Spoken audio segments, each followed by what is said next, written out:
once read an account about a man who lived long ago in a mountainous area in Europe. And he was a wealthy man who wanted to leave the town that he had grown up in a legacy before he died. And so he decided to build the town a church on top of the mountain. He couldn't think of a better gift to leave his city than a church that was dedicated to worshiping the God that he loved so much. He didn't let anyone come inside the church the entire time that he was building it. He said you would only be able to see the church after it was all done. Then we would have a big open house and everybody would be able to come in all at once. And so they worked on the church and everyone was excited to see what was going on inside of it. And then finally the church was done. And on the outside it looked beautiful.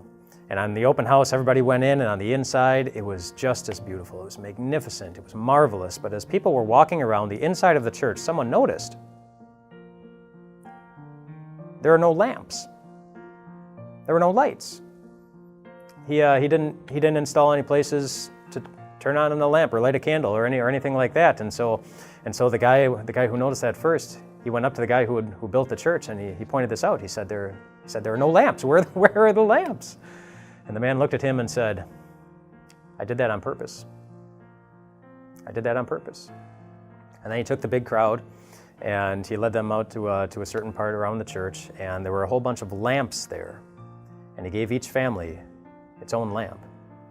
And he said, these are for you. So that every time you come to church, you're supposed to take this lamp with you. And then when you do, the place where you sit, it will provide light. It'll be a reminder of the wonderful power that we have in this world to provide light.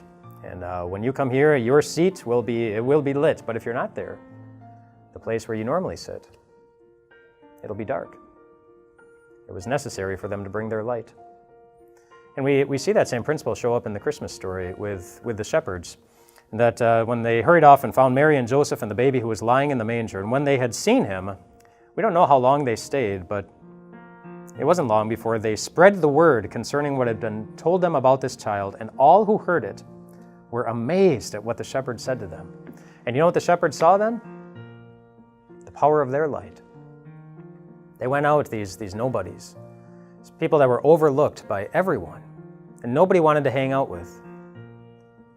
And they created joy and peace and amazement by simply sharing the news of what they had seen and what they had heard about the baby in the manger.